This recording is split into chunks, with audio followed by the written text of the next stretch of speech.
Waktu itu saya pegang kontrak 20 kapal. 20 kapal dengan sisa kontrak masih 60 juta dolar kurang lebih. Besokannya datanglah kita ke perhubungan laut palsu. Dari 20 kapal, 13 kapal asing, 13 palsu gitu. Waktu itu saya masih ingat Dirjen Perhubungan Laut itu adalah Sunario. Jadi Sunario mengatakan bahwa yang salah perusahaan bukannya oknum. Saya bilang, Pak, kita investigate. Siapa yang salah kita bawa ke polisi. Perusahaan tidak salah. No. Your company. Jadi siupal saya dicabut, Pak, kejadiannya. 20 kontrak dalam satu malam habis, Pak. Saya mencoba berbagai cara waktu itu dalam waktu 1 hari, tapi tidak bisa. Sehingga akhirnya yang terjadi adalah 20 kontrak saya habis, Pak, dalam satu malam.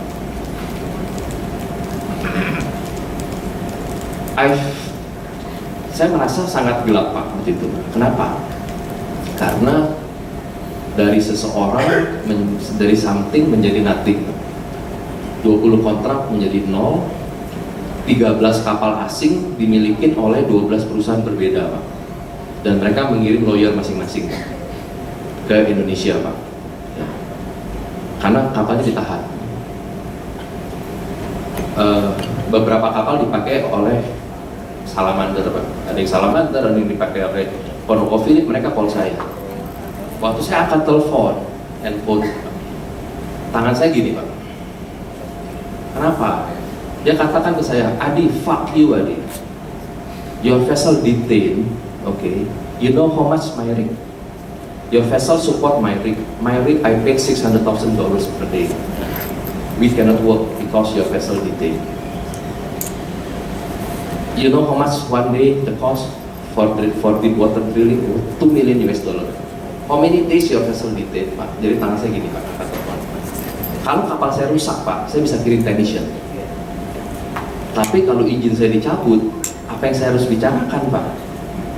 Saya nggak tahu saya harus jawab apa. 10 tahun saya kerja, Pak, sebagai ngagenin kapal. Saya memiliki hasil dari komisi, Pak, kurang lebih $4 juta, Pak, per hand. Saya nggak punya debt, saya nggak punya hutang, Pak. Tapi performance bond yang saya taruh, Pak, di oil company itu hampir 5 juta, Pak. Jadi kalau 20 kontrak itu dicairkan, Pak, short 1 juta. Bayangkan, Pak, dari seseorang dengan kedudukan saya mempunyai 20 kontrak menjadi hilang, uang 4 juta hilang bisa short 1 juta, 13 lawyer dari 12 perusahaan berbeda, Pak. Masalah Barreskrim menjadi headline di bisnis Indonesia. Yang saya bisa cuma apa? Nangis, Pak. Tapi waktu itu saya nangis, saya nggak ada marah, saya nggak ada emosi sama sekali. Direktur utama ketemu saya, dia katakan, Pak Adi, I'm deeply apologize. I said, no problem. Don't apologize with me. You apologize with God. Saya sudah rela, saya sudah ikhlas. Setiap hari saya berdoa, saya cuma bisa berdoa, doa dan nangis. Doa saya ke Tuhan itu cuma satu, Tuhan tolong saya. Tuhan Yesus tolong saya nggak bisa apa-apa. Tolong saya bilang. Cuma itu doang yang saya sebutkan, itu cuma Tuhan Yesus tolong saya nggak bisa apa-apa. Jadi saya nyanyi, minta tolong, dan saya puasa. Saya nggak pernah pantang dan saya nggak pernah puasa. Jadi kalau dulu pantang sejak SMA, SMP gitu, pantang setengah hari, blow. Tapi hari itu, di hari kedua saya bisa puasa Ester. Jadi saya puasa Ester 3 hari 3 malam, nggak makan, nggak minum, dan saya nggak merasa lapar dan saya nggak merasa haus. Mungkin karena saya merasa sakit saya melebihi dari apa yang haus ya, dan laparnya. Jadi saya berdoa tiap hari. Setelah 1 minggu saya bilang, saya harus tutup buku ini. Jadi setelah 1 minggu saya tutup, saya mulai datengin oil company. Saya doa sama Tuhan, tolong kasih saya jalan keluar. Kontrak-kontraknya saya assign, Pak. Ada yang saya assign ke Wintermar, ada yang saya assign ke Baruna Raya, ada yang saya assign ke company-company. Dan puji Tuhan waktu itu apa yang saya takutkan bahwa 20 kontrak itu performance bond yang akan dicairkan semuanya, setelah saya datengin satu persatu itu tidak terjadi, Pak. Mungkin hanya 4 atau 5 performance bond yang dicairkan, Pak. Jadi saya bilang, Tuhan tolong saya akan lakukan hal ini, tolong bantu saya. Jadi satu persatu selesai, Pak. Kita assign. Perusahaan dalam keadaan sudah ditutup, saya nggak punya apa-apa. Tapi setelah 2 minggu, ya, saya mendapat telepon, Pak, dari pemiliknya Wintermar Offshore Marine. Adi, what are you doing? I said, I'm nothing, Pak. I'm free man now. I'm jobless. Let's go, Pak. Let's come for lunch. Jadi kita jam makan. Dia bilang, udahlah, pass. Please join with me, Pak. As a marketing director. I said, Pak, I don't want, Pak. Every week, Pak, dia call saya, ajakin makan, ajak saya untuk bergabung. Saya tetap tidak mau, Pak, karena saya berpikir dulu saya merasa satu level dengan dia, Pak. Tentu saya harus bergabung, Pak. Setelah 3 kali diundang, Pak, saya merasa bahwa apakah ini Tuhan yang jalankan. Jadi saya bilang, gini deh, Pak, saya doa dulu ya, Pak. Dulu saya terlalu sombong, saya doa dulu. Setelah saya doa, nanti saya kasih jawaban ke Bapak. Kalau memang Tuhan berkenan, Pak, saya akan gabung ke Bapak. Saya doa dengan istri saya terus terang adalah pendoa kuat, Pak. Dia kalau pagi doa bisa 2 jam, doa, menyanyi, nangis, Pak. Dia berdoa. Waktu saya jatuh, Pak, istri saya bilang apa, Pak? Tenang aja, kamu pasti bisa handle. Kamu pasti bisa handle. Dia tidak nangis, dia tidak sedih, dia tapi ketawa-ketawa itu, tapi pergi ke mall, Pak. Tapi dia berdoa untuk saya. Dia berdoa untuk saya. Jadi dia udah pasti kamu bisa handle. Saya berdoa, dan ternyata pada saat saya berdoa, Tuhan memberikan bunga di kantornya Wintermar. Kalungan bunga, Pak. Jadi istri saya mengatakan bahwa Tuhan berkenan, kamu masuk sana. Ya udah, saya kerja, Pak. Hari pertama saya kerja, Pak, bosnya mengatakan bahwa, Adi, sorry ya, karena kita lagi bikin gedung baru, sementara kamar kamu belum jadi, kamu siap dulu di luar ya. Dia bilang, nggak apa-apa, Pak, it's okay. Tapi hari pertama saya share, Pak, kerja di luar gitu, kayak dengan staff-staff biasa. Saya keluar air mata, Pak. Waktu itu saya doa, Tuhan mau bikin saya seperti apa, Tuhan? Tuhan mau jadikan saya seperti sampai ke bawah, Pak, saya ikut. Tapi tolong saya. Karena apa, Pak? Kenapa saya keluar air mata? Karena dulu saya punya kamar sendiri, keuangan sendiri besar.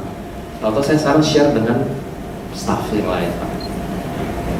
Saya nggak cengeng, tapi itu yang terjadi, Pak. Saya keluar air mata hari pertama. Setelah bekerja, Pak, setelah 5 bulan, saya mendapat telepon, Pak, dari Singapura. Hadir dari one of my principal, Pak. Come to Singapore. I want to discuss something. Dia bilang, Adi, I want to set up company in Indonesia. Let's share together. Terus saya bilang, Pak, are you serious? You are not joking with me? Waktu saya jatuh, kapal kamu 3 ditangkap. You lose $700,000 because of me. Terus dia bilang, enggak, no, that is not you. Saya tahu siapa yang berbuat. Satu-satunya orang yang saya percaya hanya kamu. Handle, kita share. Saya biayain semua, saya kasih kapal, saya kasih uang, kamu kelola.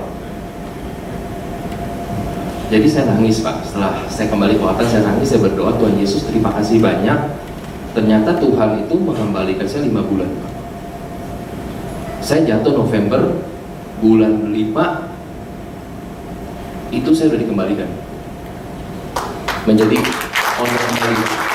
Nah, saya masukin surat pengunduran diri, Pak, ke Wintermar, Pak. Waktu itu pimpinan Wintermar mengatakan, Adi, dia shock, Pak. Kenapa kamu sangat cepat masukin pengunduran diri? Memang sebenarnya pada saat waktu kamu gabung dengan saya, dunia offshore mengatakan bahwa berapa lama sih Adi bisa kerja sama kamu? Nggak mungkin dia bisa kerja lama. Tapi saya nggak nyangka cuma 5 bulan, Pak, dia bilang. Terus saya katakan, iya, Pak, saya terima kasih Pak, saat saya nothing Pak, saat saya ada di jalanan, Bapak angkat saya kerja Pak. Saya nggak akan lupa seumur hidup saya. Tapi saya punya kesempatan untuk menjadi owner lagi, saya bilang.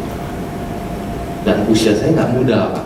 Kalau saya lewatkan kesempatan ini, mungkin saya nggak akan dapat second chance Pak. Jadi saya mohon maaf Pak, saya minta tolong Bapak terima surat pengunduran diri saya. Perusahaan Bapak apa? Dia bilang, offshore Pak. Iya saya tahu. Kapalnya apa? Accommodation work barge. Kita servis sumur Pak. Jadi sumur-sumur yang sudah turun, kita masukin accommodation work barge, kita walk over. Jadi balik kembali Pak. Oh kalau gitu nggak ada hubungannya dengan saya. Saya kan kapal, kamu walk over katanya. Jadi kamu nggak usah berhenti. Terus saya bilang, oh Pak, Bapak offshore shipping, saya offshore shipping. Ada konflik of interest Pak. No, nggak usah berhenti. Kamu pagi kerja di tempat kamu, jam 2, jam 3 kamu kerja di saya. Terus saya bilang, Pak, nggak mungkin Pak. I'm your marketing director, semua kapalnya Bapak saya yang kasih harga. Saya yang tawarin, saya yang carikan kerjaan, saya kasih harga. Nggak mungkin saya, you listed company, saya bilang Pak, IDX akan bilang konflik of interest, tidak usah berhenti. Jadi mulai saat itu saya kerja 2 perusahaan Pak. Bulan 12 saya masukin lagi surat pengunduran diri yang kedua Pak, ditolak lagi. Bulan Mei 2012 Pak, saya masukin lagi surat pengunduran diri saya ketiga. Karena apa? Karena saya tiap hari pulang setengah 2 Pak. Saya bilang tuh, Pak, saya nggak kuat lagi. And this is not fair for my partner in Singapore and not fair for you Pak. Saya kerjakan 2 perusahaan. Please release me. Saya bilang, Pak. Jangan sekarang, nanti. Saya bilang, oke. Bapak tentukannya Pak, bulannya apa, tanggal berapa? November 2012, oke Pak. Jadi Bapak-bapak dan Ibu-ibu sekalian, saya berhenti November 2012 dan mulai konsentrasi di perusahaan saya. Dan hari ini Pak, puji Tuhan, dari 0 kita sudah punya kapal sekarang 11 Pak. Jadi yang saya mau share sama Bapak-bapak adalah waktu saya jatuh Pak, apa yang menjadi panutan saya Pak? Ayub Pak. Ayub dari seorang yang sangat kaya raya Pak, menjadi tidak punya apa-apa. Waktu saya berdoa, istri saya bilang, Tuhan bilang gini kok, kamu kan masih punya uang, yang 0 kan cuma perusahaan kamu. Kamu masih punya uang, kamu masih punya aset, kamu masih punya keluarga, kamu nggak minus. Oh iya Tuhan, terima kasih. Dibandingkan dengan Ayub Pak, I'm nothing. Yang kedua, kalau bapak-bapak dan ibu-ibu sekalian menghadapi suatu masalah, mungkin yang saya mau berbagi sedikit di sini adalah jangan pernah marah Pak sama Tuhan.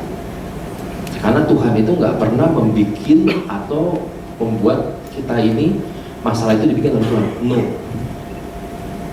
Tuhan itu hanya mengizinkan Pak itu terjadi. Tetap yang membuat itu adalah si jahat Pak. Saya flashback Pak, yang angkat orang itu menjadi dirut saya ini Pak, bukan Tuhan. Jadi kalau misalkan terjadi sesuatu Pak dikarenakan itu adalah karena Tuhan. Jadi itu Pak yang saya mau share ke Bapak, bahwa kalau saya mungkin marah waktu itu Pak, saya nggak akan pernah keluar Pak. Seperti orang Israel Pak, ke tanah perjanjian Pak, selama 40 tahun dia nggak pernah keluar Pak. Waktu itu pikiran saya Pak, mungkin kalau saya mabok-mabokan, saya frustasi Pak, mungkin hari ini saya nggak berdiri di sini Pak. Mungkin itu sedikit karena waktu kita pendekkan Pak. Terima kasih banyak atas kesempatannya.